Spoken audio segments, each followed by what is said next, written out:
Thomas, it's up for grabs now! Thomas! Magic ball from Bergkamp to Patrick Vieira! Oh, would you believe it? Oh, right, what a way to get it! Fabulous solo goal by Thierry Henry. Champions.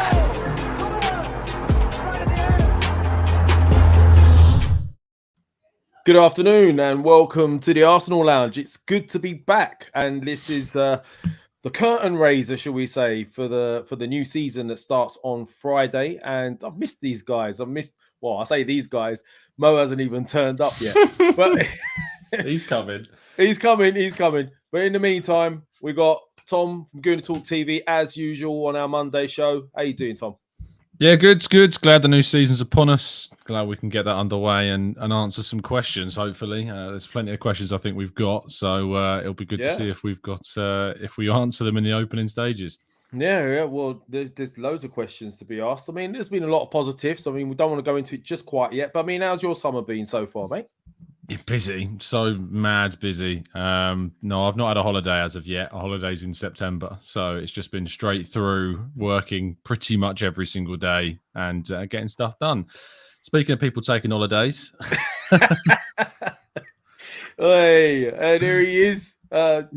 He was ready. He was ready for this. Bang on it. How you doing, Mo? Yeah, I'm having a bit of a nightmare. So heads up, everyone. I'm the reason why we're doing it at a different time today because I can't. And then he's late as well. Yeah, and then so I'm the one that's like caused us doing it from 6:30 from 8 o'clock, and then I totally forgot in my head. Oh yeah, 8 o'clock. So I'm a muppet. I'm an idiot, and it's made me think. Obviously, not starting from this occasion, but for the rest of the season, I think lateness to podcasts should have a 1-point penalty on the old predictions table. Oh, right. Oh, okay. So you want it after today? Obviously. Yeah, obviously. Oh, yeah. Great. Nice one. Okay. Well, look, I mean, Shaheen can't be involved in that because he's not going to be here for a month, is he? So for those in the chat, I know it's going to break your hearts not seeing Shaheen for 4 weeks, but you'll have to make do with me for now. But how's your summer been so far, Mo? I was asking Tom the same thing, so I might as well ask you. Yeah, it's been nice. Look, ultimately, there's no Arsenal to ruin it. And then from what we have seen of Arsenal, actually, they haven't ruined it at all. Even when they have come back, it's been really positive. So it's been good. Weather's been a bit inconsistent, but hey, look, Arsenal have been consistent. So I'll take that.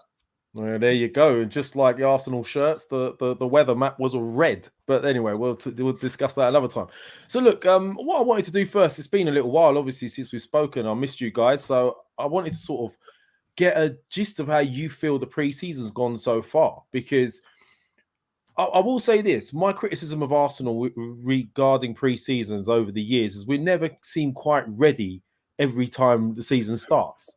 I'll have to say this for once, although I still think personally, and we'll touch on this in a bit, that I think we need 1 or 2 more incoming.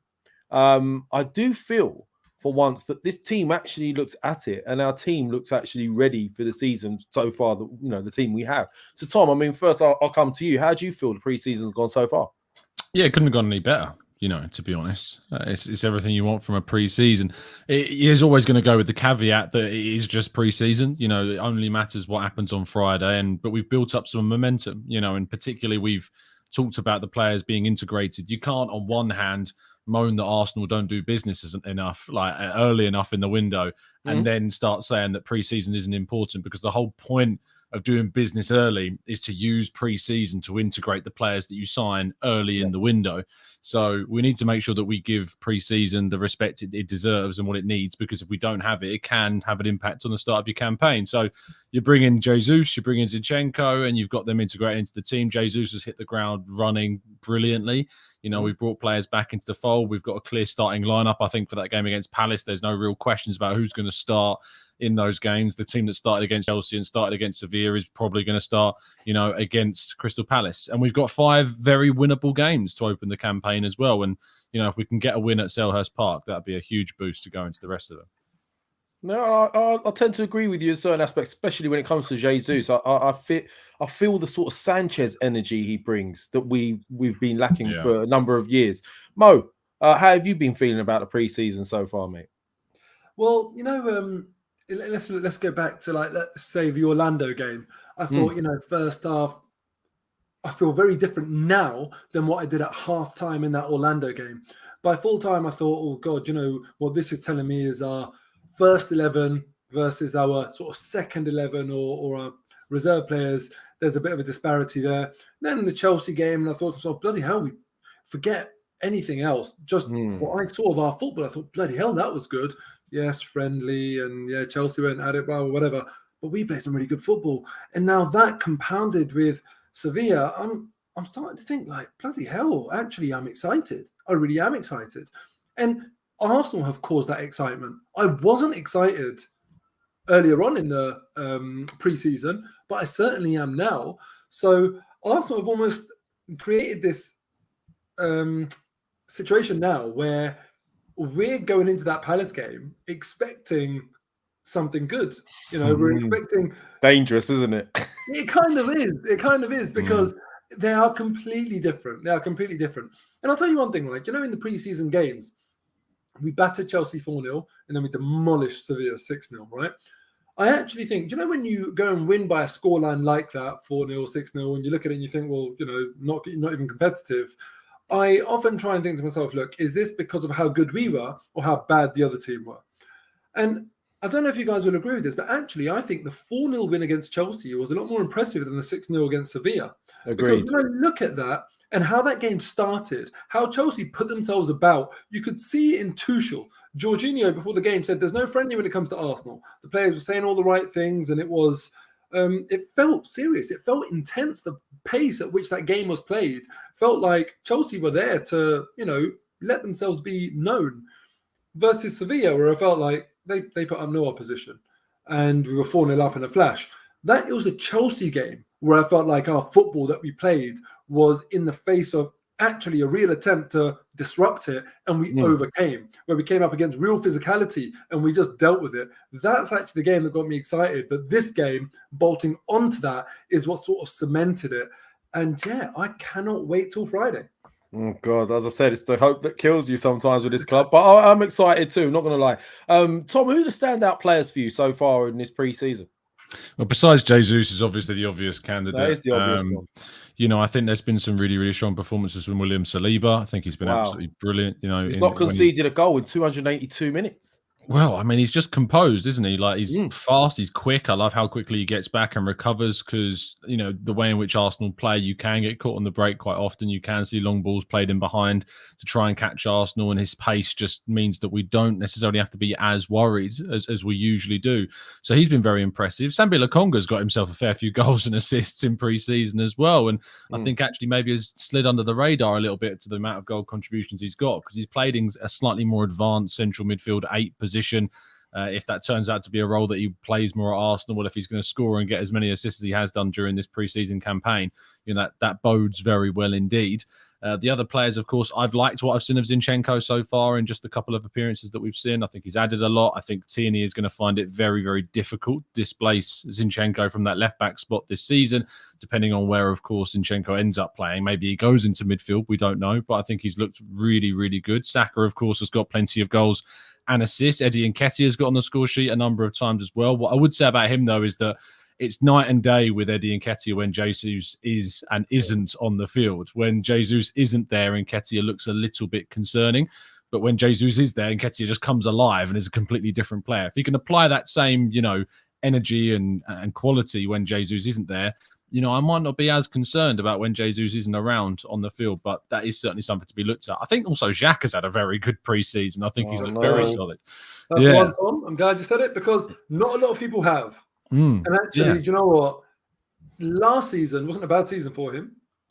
Absolutely wasn't. He cut out a lot of the bad parts of his game. Not completely eliminated. And don't get me wrong, I still think we can easily go and sign someone that's better than him. But this pre-season, he's been one of our better players. He got a brilliant assist. Chelsea. I can't remember what game and who for anymore. And then the ball to Martinelli, when Martinelli assisted Nketiah. Yeah. Again, Xhaka. And you know what? He's had a really good pre-season. So credit where it's due. I'm glad you actually said, though, guys. I was going to ask the question, like, would you, if you could replace him with someone a bit more sort of dynamic, shall we say, whether you would. I think, Mo, you've answered that question. You probably still would. I think Martinelli's been great. Martinelli was brilliant against Sevilla. Obviously, I have my doubts as to how good Sevilla was in that game, like Mo suggested.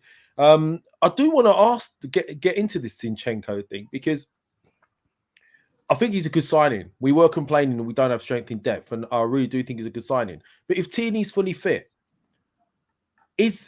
what is, in your opinion, guys, what has Zinchenko been brought in for? Has he been brought in to be a left back, or has he been brought in to be a central midfielder? I think left back. Personally, I think left back. You know, we absolutely need cover there, and I think it's pretty clear, given that who was our left back cover last season? Nuno Tavares. As soon as Zinchenko's come in, Tavares has gone out on loan. I think that's a very obvious clue. But that versatility is obviously part of it, because we also know that our central midfield cover isn't the best that it could possibly be. And we also know that Thomas Partey, injury prone, Kieran Tierney, injury prone. I'd say primarily left back, hence Tavares going, but certainly midfield is part of the reason why we signed him.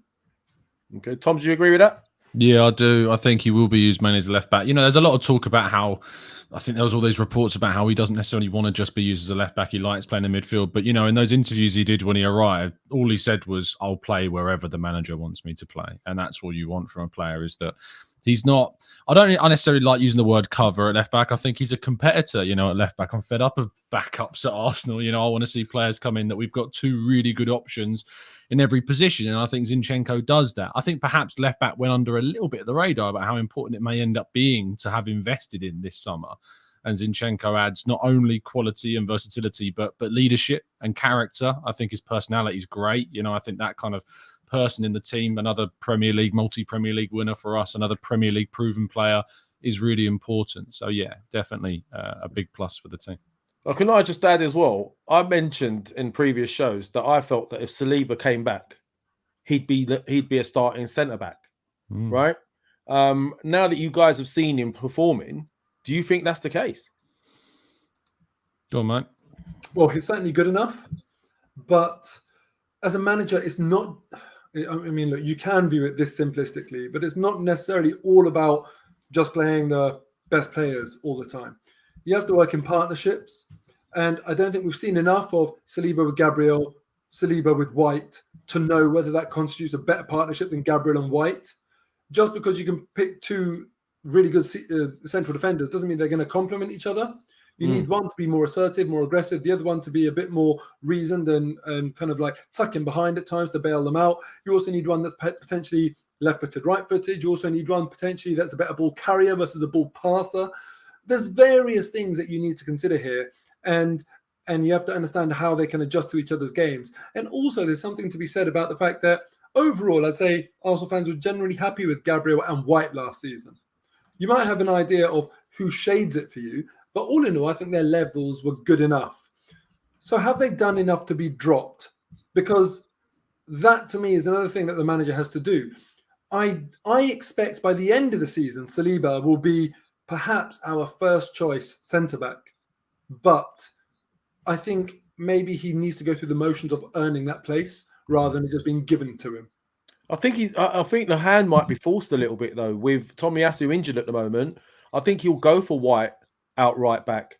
So then I think he'll inevitably have to start with Saliba, and that could be something that gives Saliba the opportunity to grab it first, you know, by the scruff of the neck and make it his, really. No? Absolutely. And the other benefit to that could be that, you know, if we were to say to Saliba, look, you've got to earn your place, and Gabriel and White are doing brilliantly, at the end of this season, he's only got 1 year left in his contract. In a way, it helps Arsenal out if he's getting regular game time and, you know, he feels like he's first choice, because then he might be a bit more inclined to sign. So, you know, it's not that I'm saying I want Tomiyasu to be injured. Of course not. But that could be one of the quirky positives to come out of that. I think we've also seen, you know, Tomiyasu in particular was the type of right back that he is. He's more disciplined. He doesn't get forward. He's not a Trent type. He's the complete antithesis to what Trent Alexander-Arnold is. And I think one of the benefits of us signing Ben White as a versatile defender is that you can operate in that right back role and pretty much mirror the style that Tomiyasu gives to us. So last season, of course, we had Holding, when we didn't have White, and there were games last season where we did use White at right back and Holding and Gabriel played in the middle, but we lacked something because Holding doesn't give you the distribution and the confidence that the likes of White or now Saliba can do. So the potential that we've got with, we talked a little bit about right back. Do we need right back? And I'm not sure that right back is an area that we really need to worry about next season, because we've got Tomiyasu, we've got White, we've got even Saliba has played right back for Marseille, on loan. And Cedric is still there too. And Maitland-Niles is still for the moment here. And, me and Mo go back and forth about Cedric and Maitland-Niles as right back options. But, I think that the White and the benefit that we're going to get from him being versatile enough to cover that right back role, whilst we've now, of course, got Zinchenko is playing in kind of this inverted fullback kind of position, that balance is still there. And that's something that we didn't necessarily have at the end of last season. Well, I'm just going to answer, put Wayne's super chat on. Thank you, Wayne. You're always here, mate. Thank you again for the super chat. It says Xhaka has been a much better player under Arteta simply because of the way he's been used further up the pitch and closer to the opposition box. Do you agree with that, gents? Well, yeah, I think to an extent, Xhaka, the thing that has always bothered me about him is this sort of lack of defensive awareness and discipline. I don't think he's the best marker. I don't think he's the most switched on.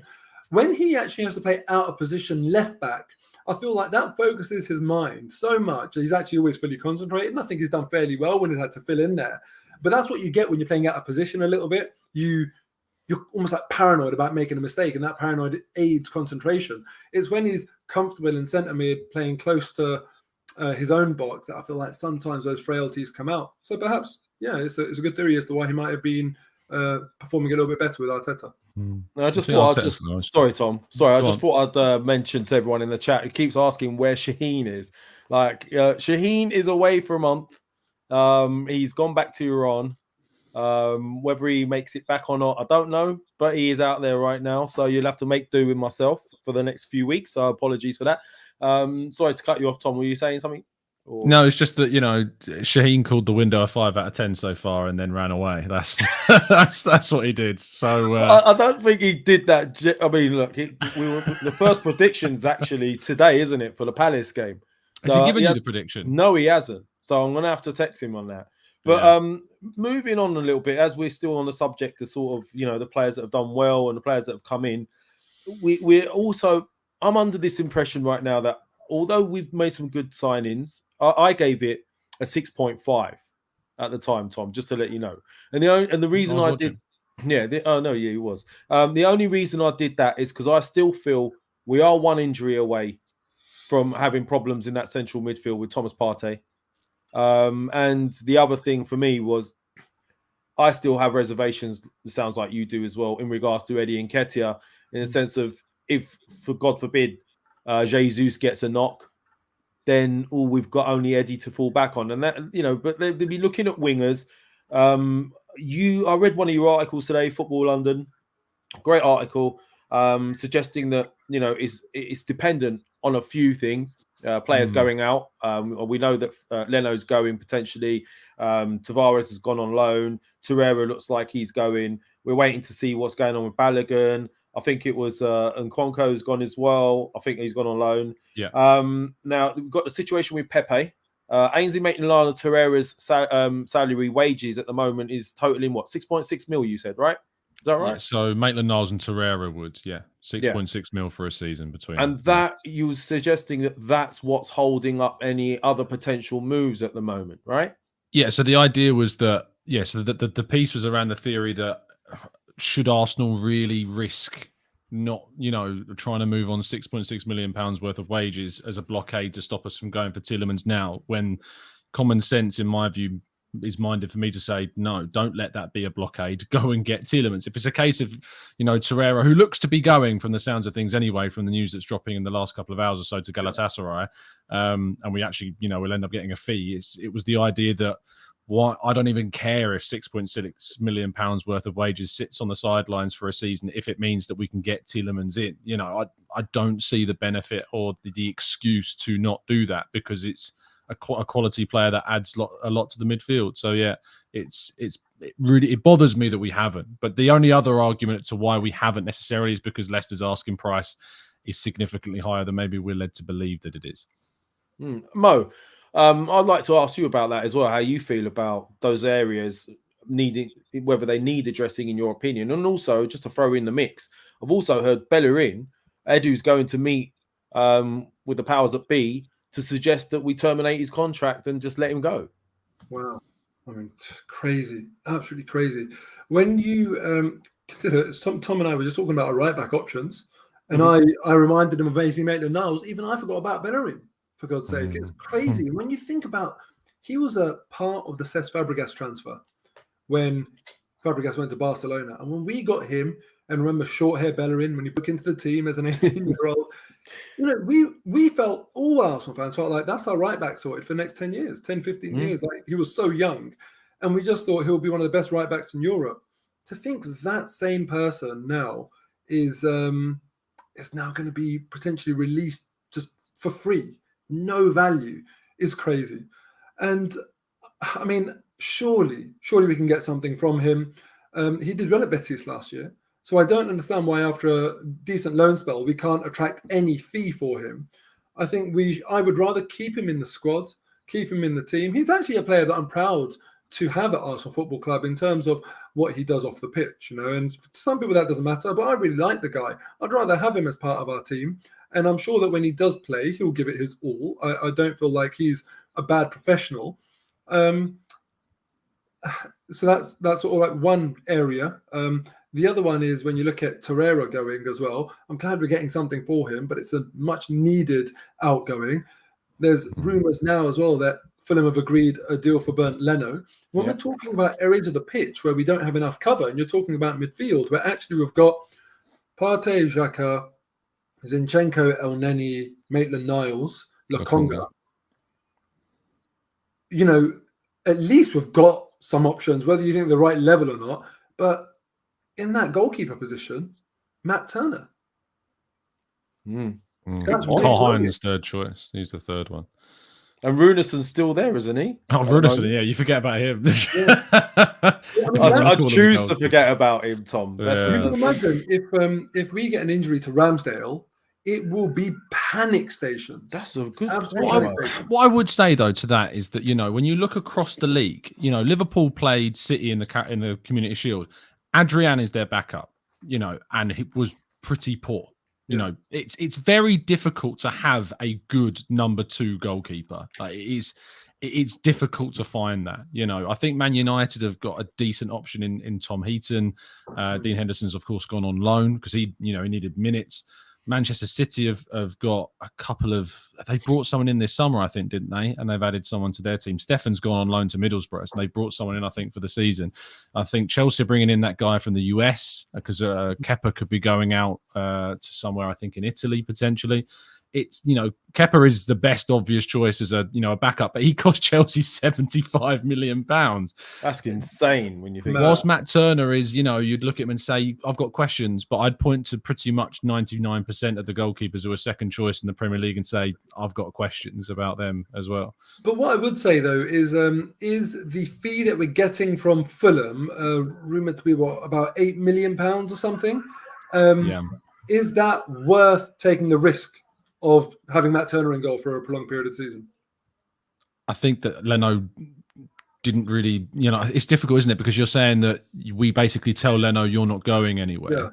Couldn't we have promised him like Europa or something, guys? Like, early stage Europa? Or... I think he's interested in just being, the second choice. I think he wants to play because, of course, it's a World Cup season. So, he wants to play regularly at a team. So, and I think the club have turned around and go, you sat on the bench for the whole of last season. You've been a good servant. We'll allow you to go. I guess that's fair enough. Yeah. Mo, thanks for that. You've given me something else to worry about now. I didn't really think about the goalie situation. Now you're giving me that too. Yeah, but look, it's all good, the club being really nice about things and saying, you can go on free, you can go, we'll terminate your contract and stuff. But especially in those key positions, like goalkeeper is not a position that you can afford to, tread lightly on, because that's it. It's one person, you know. It's not like and others. We're talking about Zinchenko. He can play left back, he can play centre mid. You never ever say about any signing, oh, they're versatile. Maitland-Niles can play centre midfield, right back, and goalkeeper. To be fair, our youth goalkeeper came on up front the other day for the under-21s. I don't know if you saw that. No, I didn't. Yeah, he did. We ran out of subs and someone got injured, so we had to come off the bench and go up front. So yeah. So look, the point is, I just think that it's got the potential to derail our season. One moment for Ramsdale can derail our season. You know, there was a Spain goalkeeper once, was it Canizares or someone, who basically missed the World Cup because he dropped a bottle of fragrance on his foot. You know, like anything can happen, right? I do not want to take that risk with Arsenal season. So I feel the same about the central midfield area. I know you say we've got a lot of cover, Mo, but the problem we were concerned with last season is the drop in quality when you looked at the squad in depth, right? Obviously, they've addressed that with the left-back situation with Zinchenko, who can also sort of play central midfield when you need him to. But I don't think if we lose Partey, I don't think there's anyone in that team right now that is anywhere near his level. You know, Xhaka, he's not mobile. He's not like Partey. El Neni, he's done all right, but he's definitely no Thomas Partey. And Lokonga has the potential, but he's not quite there yet. So, I mean, for me, it is a real concern. And also, I still stand by the fact that I think we should have got another striker in. But I don't think that's going to happen now. But, Tom, I'll ask you this question. Are we also on the lookout for a winger? Is that still a thing? Yeah. I think the wide forward is the other area. I think central midfield and wide forward are the two positions that we could potentially strengthen between now and the end of the window. I think if Arsenal get two players in, that's going to be the two positions. Who they'll be, you know, Tielemans seems the most likely in the midfield, but the wing option is very difficult. The obvious answer maybe is Cody Gakpo, but I genuinely, it's very, very difficult to see who that is going to be right now. But we'll have to wait and see. And it depends on Pepe's future as well, of course. I mean, do you guys genuinely believe that we 100% need a winger right now? Because I personally would rather they address the central areas. Because, look, if they really wanted to at a push, Jesus can play wide if you want to play Eddie. You've got Martinelli. You've got Smith Rowe. You've got now Vieira, who's been bought. He can play out wide and he can play in a 10. You know, you still have Pepe right now, although we know, you know, he hasn't really performed for the club. But for me, it doesn't strike. I've never felt that it was an area that we really desperately need. Yes, it will be a luxury, but I don't know. I mean, Mo, how do you feel about the wing area? Do you think it's a necessity over the central midfield area? You've taken the words out of my mouth, Lev, to be honest with you, because I feel like, yes, I would obviously like to add, because when we're talking about those wingers, you know, Pepe, unfortunately, I don't think that when we think about him coming on, necessarily inspires a lot of confidence. Reece Nelson, look, you know, he's not that young anymore. No. He's not sort of like an up-and-coming prospect that we're going to bank on.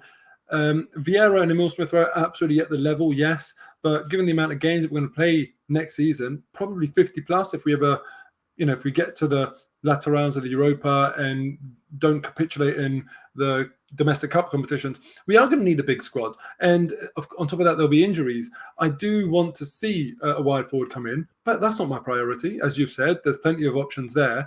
Goalkeeper, if Leno's going, absolutely priority. Centre midfield, another priority. Prior to signing Zinchenko, left back was a priority. So, yeah, that would be lower down on my list of people that I want to sign. And that's, you know, to me, we've spoken about Tielemans, that's significantly more important. That, for me, is the key, that centre midfield spot. Any news on Paqueta as well? I mean, No, that's not happening. Nothing at all. That's not happening. Edu wrote it off himself. He said he likes the player, but we've got a lot of players who play where he plays. So, but then that rules out, that doesn't rule out Paqueta. That rules out signing central midfield.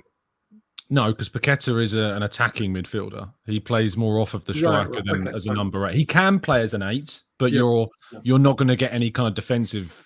Well, that's unfair. You will get some defensive. Pretty decent defensively, but he isn't a centre mid. You know, he is an attacking minded player. Paqueta. I mean, think Manchester City potentially are looking at him to be Bernardo Silva's replacement. So that gives you an idea of kind of what player he is. And any news on the injury to Vieira? Is he going to be back anytime soon? I can actually tell you that Lee Judges was with Fabio. God, Vieira he's seeing everyone right now, Lee, isn't he? Every time you look at him, he's taking a picture with someone else. Yeah, he posted a picture of Vieira. So I texted him and said, "Did you ask the obvious?" And he said yes. And he said he's back in full training next week. So there you go. So it shouldn't be long then. That's good news. That's good news. One time I actually get to name one of my sources because it's Lee Judges in this case. Oh God, Lee! Don't let Lee hear that you're now calling him a source, because like, well, if he goes directly to the player, there's not exactly they can't get a better option than that. I see him hugging Edu nowadays and all sorts. Like he seems to have all access everywhere now. So maybe Lee is going to become our main source for everything. Yeah. That's going to be interesting. Okay, so look, I mean, we've got the game coming up at Palace. Now, this is the thing. I'm not going to lie to you. I've chosen not to get too excited with pre-season because, yes, it's been a good pre-season, but you guys know that it's different when when Prem starts, and it's not an easy place for Arsenal historically of late to go to Palace, Selhurst Park, and with Vieira as well. They've had a decent pre-season as well. How do you guys see the game panning out, and what lineup do you expect to see? Because I know, we've discussed. Do you see Saliba starting, for example? What's your take on what's going to happen on Friday? I'll start with Tom. I think it'll be the same team that played against Chelsea and Sevilla. I think that's why he's gone with those two teams. I think that's also why we saw as many stay on the pitch as long as they did. We didn't make too many substitutions in that game because I think he wanted to give them, as much as a run out as possible. I was just while you were talking trying to search out what business Palace have done. They brought in Chait Doucouré from Lens, who we were interested in. Yeah, and I imagine we'll still be following him and his progress at Palace. Chris Richards, who I don't know much about, they signed from Bayern Munich. Sam Johnston, the West Brom goalkeeper, they brought in. Malcolm Ebiowei. Butchered the pronunciation. Spoken like a native, Tom. Yeah, I mean, he's English Dutch, I think, according to this, right winger, played for Derby. They brought him on a free transfer, only 18 years of age, but I think he's played in pre-season a little bit for them. I think did they draw with Manchester United in pre-season? I think they might have done. They beat Montpellier the other day again, 4-2. Zaha scored a very decent goal. So, they're no mugs. I'd rather be playing Sevilla on Friday than Crystal Palace. Crystal Palace at Selhurst Park is a very difficult place to go to. But I think that they are missing the likes of Conor Gallagher. He was massive for them when they beat us 3-0 last season. He was the best player on the pitch that day. Easily. So that's a big, big loss for them. And there's that motivation to beat Arsenal, as there always is for any team. But I think Arsenal go into this game much, much better prepared with two starting fullbacks. I know White isn't our number one, but I have much more confidence in him than I would Cedric starting like we did. I have much more confidence in Zinchenko starting over Tavares. And we've got Saliba coming into that back line as well. Plus Partey will be there, we assume. And he was, I think, came off injured during the game against Palace as well. Yeah, he wasn't there, yeah. And Gabriel Jesus, who is just brilliant. So I am much more confident this time around than I was last time, that's for sure. Okay, well, I'll hold fire on the predictions just yet. And you guys in the chat, hit the likes, please, if you haven't already. Subscribe if you haven't already as well. And in maybe the last 10 minutes or so, save some questions. I know I've seen loads of questions in here. Why not hold them back and then you can ask in the last 10 minutes of the show, and feel free and we'll see which ones we can get through. Mo, how do you feel about the Palace game coming up on Friday? I know you're excited over pre-season.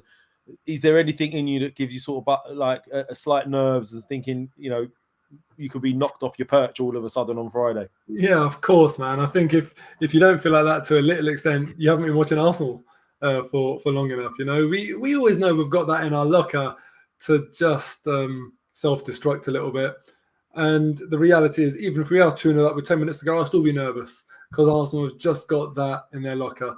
But I do think we'll win. I really do. No, little fly here. I do think we'll win. I'm looking forward to it. You guys to the game? I haven't got a ticket yet, but I'm working on trying to make it happen.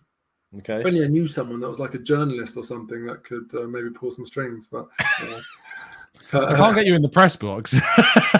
Oh, man, can't I be your caddy? I'll carry your notepad. You can take minutes for him. Yeah, you can take minutes.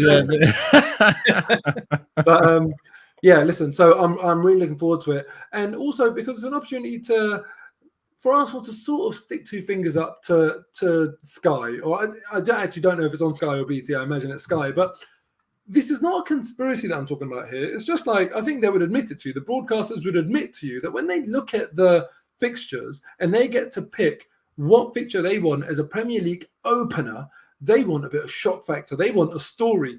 There's no point in them picking a game where the favourite wins and it's a given that the favourite's going to win. I think they want something that will get, the world talking. And everyone knows that, if you want to get people talking, you pick on Arsenal because our fans are very vocal and they're very sizable on social media and that sort of thing. So last year they did it with Brentford. Brentford, first time in the Premier League, brand new stadium, the world's eyes, desperate for Premier League football, will all be on this one game, no other game being played. And they've just repeated the same formula again. Palace, obviously not a promoted team, new stadium and everything, but Palace, you've got the dynamic of Vieira against Arteta. Arsenal, London derby, away from home on the Friday. Everyone's looking forward to Premier League football, all eyes on that. And they're doing that because they sense an upset. If someone said to them, oh, by the way, Arsenal are going to get a regulation 2-0 win in that game, they'd be like, okay, we'll pick another game. I guarantee it. They'll pick another game. So that's what they're after. Arsenal have done everything right so far in terms of, getting a team together, transfers done, playing good football, a good pre-season, looking sharp, to actually not let that story play out. That's what I'm hoping. That's what we're hoping. Just to address something here, Sherjan, keep up, mate. It was only like a couple of minutes ago.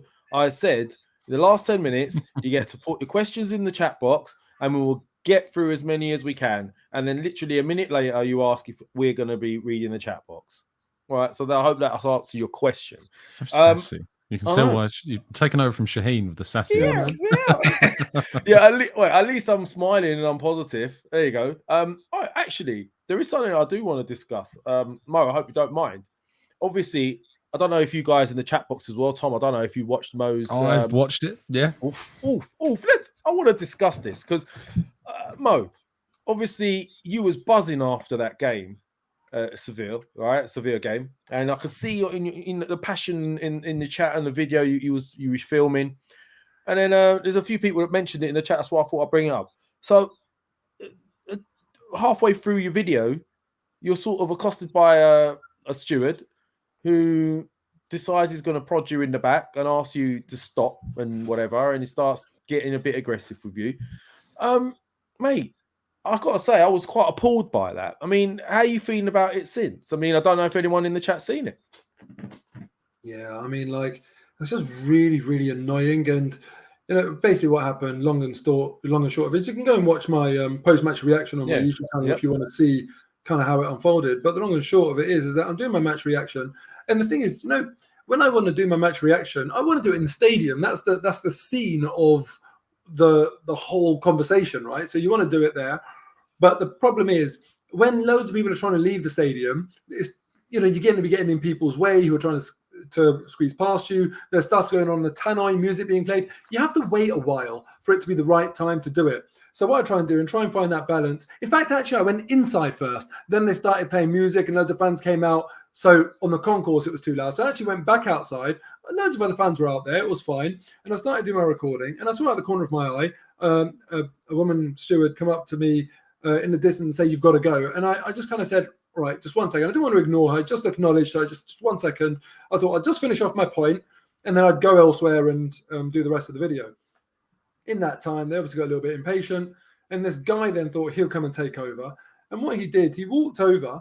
And as I'm filming, you can't really see it, but he's come and prodded me in the back on more than once. And at that point, I've stopped the video and I said to him, "What do you think you're doing? What's wrong with you? Why are you prodding me in the back? Don't touch me. Don't make physical contact with me." There's so many ways that you can deal with that. Ultimately, I'm filming content. If he comes up to me and says, "Sorry, sir, stop filming. You need to leave the stadium," now, it ruins my content anyway, right? It's very, very simple to just use that method to basically say, look, this content's not worth you filming anyway, but instead of invading my personal space and making contact with me, and especially in an aggressive way like he did. Now, I'm not saying I'm going to fall off the flipping tier because of what he's doing, but it's just very rude. You would never treat anyone like that in any sort. Imagine being in a post office because someone's not moving forward in the queue, you'd never prod him in the back to get him to do what you want. You just don't do that to people. So I took exception to that. And then I was annoyed by it. And his body language and the way he was around me was like very antagonistic, very confrontational, to the extent that he was up in my personal space. So I said to him, look, I'm just not happy the way you're treating me. At that point, immediately, I felt like there's more to this situation than meets the eye. And I felt like there's something about me that he didn't like. And, wow, you know, that's usually, you know, I'm 38 years old. You learn to pick up on that. And when you are an Asian guy, sometimes it's because of that. I can't distinguish whether it's because of that or whether maybe he knows me from YouTube and other things, or maybe he's got like a real dislike for people that do that sort of vlogging thing in stadiums, whatever it might be. There was something to it. And I don't know the answer. I don't know what it was, but there was definitely something to it, because I really can't imagine like a nice, pleasant old lady being treated like that, being prodded in the back the way I was. And when you draw that comparison, I think it's hard to really argue that he would have done that. So let's say someone like a brilliant fan like Maria, who's like passed away recently. I can't imagine that she would be treated in that manner. God rest her soul. And there shouldn't really be a difference in age or gender or race or anything like that. So I was very annoyed about that. So I said to him, look, you know, I'm not happy with the way you treated me. I want to take a picture of your badge so I can take it further. And he refused. And I said to him, listen, look, if you want me to leave, give me your boss or your badge, one of the two, and then I'm out of your way. Like, this whole situation is over as soon as you give me your boss or your badge. So you decide, and that's all I need from you. And then what he did, crazy, he was really close to me, like very much in my personal space. And he said, do you want my badge? Here you go. And he put his badge right there. And I shook it right in my face. And you don't get that in the video. You don't see that in the video, but this is actually what he did. And I'm talking about literally an inch away from my face. So we were shaking it in my face. And I said, what do you think you're doing? And he goes, well, you said you wanted to see my badge. And I said, no, I didn't. I said, I want to take a picture of your badge. So how am I going to take that picture, like when your badge is here? And I said, you shouldn't be doing that. You shouldn't be that disrespectful. You shouldn't be losing your cool. And then you can see in the video, he walks off and swears at me as he walks off. And I've said to him, what's wrong with you? You're on your job. You know, like keep calm, keep your cool. Anyway, so I've walked right up to the door and I've said, listen, I've stopped recording. I'm happy to leave, but I'm not going to leave until you give me your badge or your boss. That's all I want. As soon as you do that, I'm going to comply with you and I'm going to leave. And he threatened to call security and that sort of thing. And in the end, didn't follow through with that. And then finally let me take a picture of his badge. So after that, I said, that's absolutely fine. Now I've got that, I'm going to walk away. So I wanted to diffuse the situation a little bit. There's no point in me subjecting myself to that sort of treatment anyway. So I was in block 45 at club level. I walked to block 44 because they had the doors open. So I was going to film just outside the doors, which is fine because they want people outside the seats, but I wasn't going to go into the seats. And then he took it upon himself to follow me and shut the doors. I saw that bit. Yeah, I saw that bit. Didn't he budge you out of the way when he was doing it? No, that was outside block 47. So before that, I've gone from block 45 to block 44 just so I can have a view of the pitch. But he just shut the doors just to be petulant. So I was just like, what is up with this guy? And I laughed. I was like, this is just so petty. It's ridiculous. So then I walked past 45 again to 46 to 47, looking to see if there was an open door. There wasn't. So I was like, fine, doesn't matter. I'll just do it outside block 47 where the doors are closed. But I did it just outside the doors. He's followed me. So this is where I've complied with what he wanted. He wanted me to walk away from where the seats were to go inside. Now, bearing in mind, the bars are still open. There's hundreds of fans still inside, dotted around, doing what they want. But when I've gone outside block 47, he's had an issue with that. So he's walked up to me again, followed me. I'm minding my own business now, diffused the situation, and he's walked behind me, but in front of the door, and then he's like nudged me. You can see his arm go like that. Yeah, I saw that bit. Yeah. And you can see my reaction on video where I've said, like, what are you doing? I've never seen a steward act like that in my life. And I said to him, not an Arsenal steward. I've said to him, like, don't you realize this is all being recorded? What are you playing at? What are you, like, desperate to have a fight or something? What's going on with you?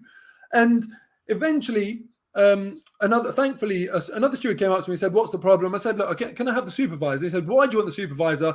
And I said, because I've just been, like, nudged. And it's not on, like, you know, so I want a supervisor. And then he's basically, I don't know what's happened here, but then he's basically... Everybody's just shuffled around. Yeah.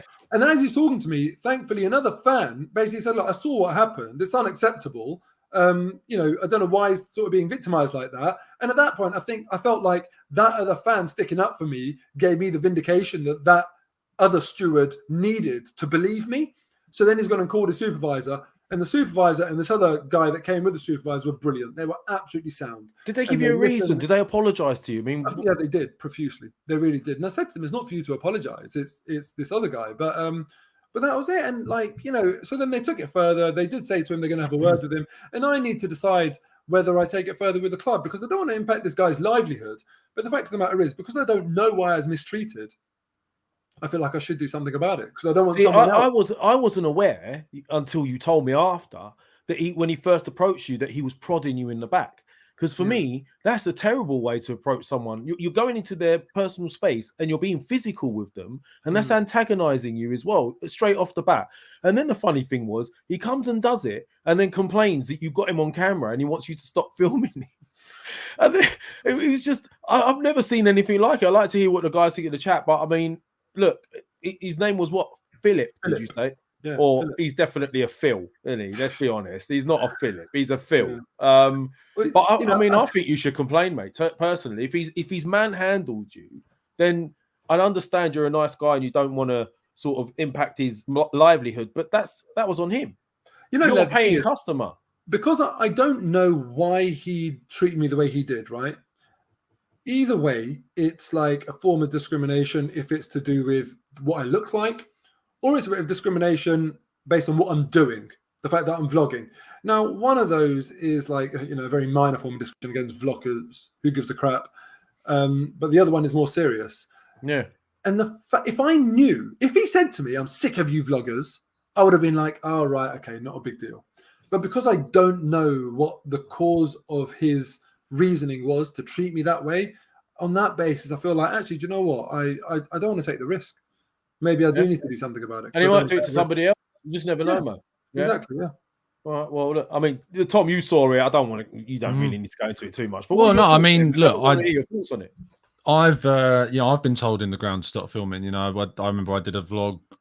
I don't do that type of content typically, but you know, it was just one time I did like a vlog to the ground because I was going to one of the games, and as Mo says, it gets quite loud, and if you're recording, you know, you don't want the music in the background because of copyright purposes, obviously. And you know, I was filming and got told to stop, but when it happened to me, someone just said, "You need to wrap things up now, mate." And I was like, "Yeah, no worries." And I put my hand up just like 1 minute, and after 1 minute, I wrapped up and just went inside. So that's happened. I mean, another incident with Stewards that we've had a Mike from the Gooners pod. This happened with him. We were sitting in the final, like the back row of the stadium, right at the back on the top tier. And you know, we were standing up like you get people doing in the North Bank all the time, and we were told to sit down. And we were asking, well, why do we need to sit down? It's because, and they genuinely, this isn't a joke. This actually happened. They turned around and said, well, the people behind you can't see. And we looked around to like the open air behind us, like, what people? We're in the final row. It's just, you know, I think it's not, I don't want to brandish all Arsenal stewards, you know, it's clearly an individual basis thing. It's an individual 100%. person. I used to be a steward when I was a youngster. So I think there are unfortunately some instances where some individuals take that power a little bit too far. And that's it. So yeah, look, I feel like if Mo feels that he was in any way, you know, treated unfairly, then absolutely take it wherever you need to take it. And you know, when the supervisor came up, I spoke to the supervisor at length, and I said to the supervisor that, you know what, we've been standing here talking for a long time. Had Philip walked over and actually proactively just said, look, do you know what, I'm sorry, I lost my cool, I would have shook his hand and just said, do you know what, it's fine. No, he carried on. Had he proactively just apologized, I would have absolutely been like, fine, listen, we all make mistakes. But the fact that he didn't, I just thought was a disgrace. And you know, when I mentioned the first woman who first initiated to me that to stop filming, and I just said, like, just like Tom described he did, I just said, it's 1 minute. I just want to finish my point and not disrupt the video, and then I was going to go inside. You know, she could have done a bit more. She could have diffused the situation when she's seen him prodding me, putting his badge in my face, getting in my personal space. She could have just said, like, okay, look, let me take over and something. But instead, she doubled down on his behavior and she sort of defended him. And, you know, when that's happening, you kind of think to yourself, like, as a fan, if you retaliate, if you react in that situation, that's it. You're banned. Simple as. And I think they're aware of that power dynamic, that they you can't really do anything. You can't kick off too much or get aggressive, because then that's all they need. And then you're the bad guy. So it was very hard for me to keep my cool and be assertive and not get in trouble myself. And it just annoyed me that he was like, antagonizing me to that degree. No, mate, listen, I'm sorry you went through that. And you know what? At the end of the day, if you do what you need to do, mate, and I just had to bring it up. I've never actually seen that. And just very quickly, someone is suggesting that this is a wimpish conversation, and that's someone called Sweet Munchkin. I'll leave that there. Anyway, now 10 minutes to go or whatever it is. If you want some questions answered, stick them in now. I'm going to be pushing you guys, going back to positive notes, hopefully, in regards to this season's predictions, guys, because I am coming back with a bang here, because I'm still hurting. I'm not joking, right? I'm still hurting. And I'll see you guys eating steaks, and I don't know, some of them had like, ice, smoking ice and all that, and I was paying for all of that. So I'm still hurting about it. So I'm ready for this season's prediction. So I'm going to start with Tom on this. Right, you got the game, Selhurst Park. You know what happened to us last season over there. How are you feeling about it now? And what is your prediction, mate? Yeah, I'm feeling good, feeling positive. I can't not start the season off optimistically. So 3-0 Arsenal, mate. Easy peasy. Good hell. No messing around. He's gone straight in with a 3-0. Okay, and Mo, what's your prediction, mate, for this weekend's game? 3-0 is a big prediction. I It think is, 2-0. it's huge. I think 2-0 Arsenal won't be quite as good as what Tom is suggesting, but yeah, I feel like Palace have got a really good set of home fans. That's one interesting dynamic here. I think great atmosphere there, isn't brilliant atmosphere. Maybe the best / joint best home fans in the league, in my opinion, as my experiences as an away fan. And they will be first game of the season, fully behind their team, under the floodlights, welcoming Arsenal. So it will be a tough one. But I think I'm going to trust Arsenal to keep a clean sheet and get the 2-0. And there's one question I want to ask, but let's do the predictions bit first, and then I'll put that forward. Someone suggested that the reason Shaheen's left is because there's been too much positivity at Arsenal recently. I think that's brilliant. I asked for questions, and everyone's just giving me predictions instead. Well, look, we're on a tight schedule today, so if we don't get the questions, we've had them all through the podcast. I asked for questions, and everyone's giving me predictions. Okay, I'm gonna go with a 2-0 Arsenal win as well, guys. I'm going with a 2-0 Arsenal win. I think with Saliba at the back, we'll have something a little bit more. I just think he's got that covering behind him. He's got a bit more pace at the back. I think it'll be really suit us. And also, listen, by the way, Odegaard, I think he's been brilliant. Yeah, and I keep my ears up there, mate. Listen, I keep telling Shaheen this because Shaheen doesn't rate him, and I just don't understand. As a footballer, you could see the quality in the lad, and he's starting to really come along well. So I do see a 2-0 win, and with Jesus up front, I just think that someone mentioned he's the closest to Ian Wright that we've had in a while. That sort of guy that he knows where to be when the ball drops in the box. He's always there. If you look at a couple of goals at Sevilla, the goalie spilt the ball, he was there. He just follows everything in, doesn't he? Yeah, he just follows everything in. It is instinctive. So I think we're going to win 2-0 as well. I will go with that. So Mo, you wanted to ask a question, mate, and go ahead. Horrible question. You're not going to thank me for it. Oh God. Go on then. Should he be playing in that game? Wow, I actually for once decided to be non-controversial and not go into this conversation.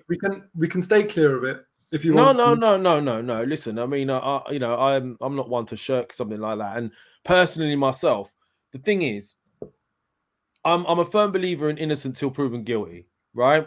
I do understand it doesn't look great from what I've seen, but at the same time, something just doesn't seem right to me. And I would imagine Arsenal have already looked into things quite substantially. And let's be honest, he has been cleared. As far as I'm aware, I don't know the ins and outs of it. Some were saying it was a 10-day rule thing, and then the rules change after the 10 days. But I can't for the life of me imagine Arsenal playing somebody that they strongly believe is guilty of something like that. So yeah, I do look pre-season.